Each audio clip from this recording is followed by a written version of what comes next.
It is hard to say any system is particularly necessary to its existence. However, there are those that transcend normalcy, a few handful of systems that simply put the Enderium Empire could not operate without. For 2,000 years, one system has held the power to raise an empire.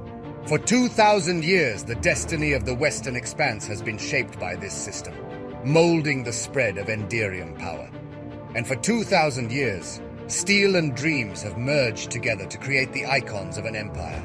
For 2,000 years, EnderIus have stood strong and resolute in its sole purpose, to be the greatest shipyard in the galaxy. The history of EnderIus and that of EnderIus itself are now so intertwined as to be inseparable. For without the shipyards, there would be no empire, and without the empire, there would be no shipyards. In 2136 PE, the system that would later become EnderIus was discovered by King Titan the Navigator during his third stellar voyage. He recorded in his journals that the system was bountiful in natural resources and habitable worlds. Many would make fine candidates for colonization, and plenty of mining outposts. The Royal Expedition mapped and surveyed the system, featuring 2 asteroid belts, multiple habitable planets, and many others that would make good strategic fortresses. While the system held no strategic value, it was still a useful point of interest. However, it was King Titan's brother, Lord Politus, who approached him with an offer. Politus had been obsessed with the Royal Armata as a boy, and had risen through the naval ranks to hold command over the fledgling Enderium Navy. Politus requested that he be relieved of his command in the Navy and granted the title of regent to the newly discovered system. His request was met with confusion and suspicion by Titan until he unveiled his grand design. Politus laid bare his plans to transform the entire star system into a massive shipyard, one that would rival and even surpass the fleet yards on Amegos in the home system. Unlike the integrated yards of Amegos, these would be completely independent, with their own supply chain in system, and relying on imported resources from the mining guild, not haphazardly constructed like Amegos.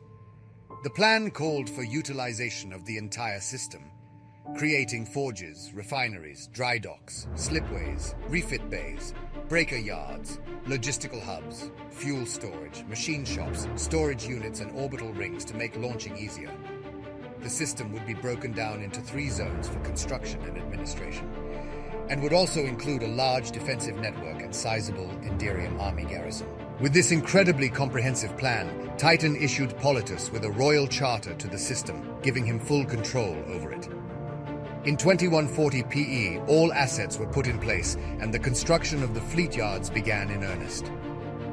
A full 20% of the kingdom's resources at the time and all of Politus's personal wealth were put into the construction of the yards. Millions of laborers, technicians, industrial workers, miners, engineers, and even army engineer units were mobilized to help with the construction. And in the year 2150 PE, it was completed, making it the most complex, comprehensive, interconnected system in the entire kingdom, with Politus at its head.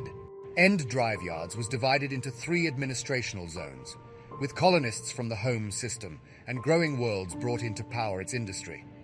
Known as the inner yards, middle yards, and outer yards, each of these 3 zones also made up an interlocking defense system.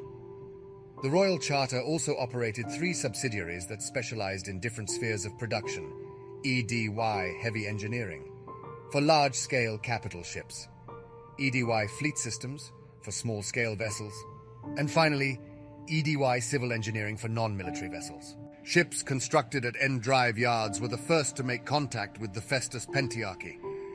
They were also the first to discover the Solar Federation and Brick Republic. Ships built by EnderIus were the first to engage the Tonostrian Federal Republic and carried troops into battle against the Unbarian Federation.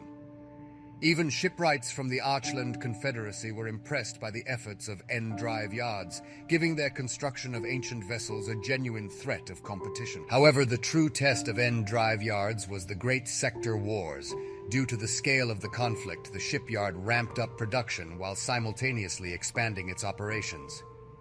Ship after ship left the production line to face the navy of the Brotherhood. However, due to the sheer scale of the conflict, eventually the fledgling EnderIus Republic was pushed back and the shipyard system isolated in a siege. Even under fire, the system continued to pump out ships and fighter craft. 10 generations later, the genius of Politis was tested as the Brotherhood lay siege to the system. General Serenus and Admiral Lentius were the highest-ranking officers in the system at the time. Trapped while trying to escape the oncoming tide of the Brotherhood, they rose to defend the system vehemently. They baited the Brotherhood into retreating defensive engagements in the outer yards, slowly pulling apart and disorganizing the Iron Forces. However, as they pulled them into the middle yards, the trap was sprung and the Brotherhood forces crashed against the great fortifications of the orbital facilities and asteroid belts. It was there Serenus and Lentius made their great gambit, deploying heavy and light tanks onto the surface of the rings. The anti-air capabilities of the infantry forces tore apart the fighter, bomber, and interceptor capabilities of the Brotherhood, reducing the battle to a level playing field. For an entire year, the forces of the Brotherhood waged a brutal campaign to claim the shipyards, even turning the outer yards into a production facility for their ships, but EnderIus defenders doggedly refused to surrender. Ships and fighters were assembled in half-destroyed construction bays. Millions pledged their services to their crews with no hope of returning, and army units launched desperate boarding actions against Brotherhood ships.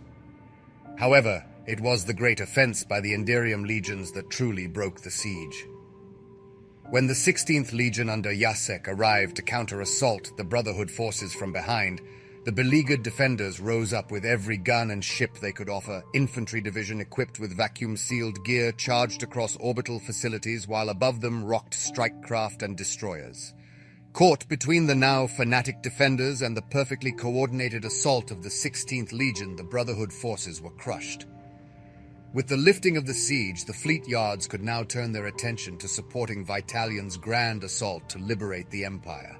From sleek and nimble starfighters that danced through asteroid fields to colossal dreadnoughts that commanded the respect of all who beheld them, end drive yards consistently pushed the boundaries of what was believed possible. Their shipyards were crucibles of innovation, forging vessels that embodied the very spirit of the EnderIus Empire. They were more than a simple industrial zone, but a symbol for all in the galaxy, for what could be accomplished with a singular vision. End-drive yards today have expanded their operations even further and are still yet to be surpassed in sheer volume by any nation in the galaxy, for they truly embodied the motto, "No request is too big."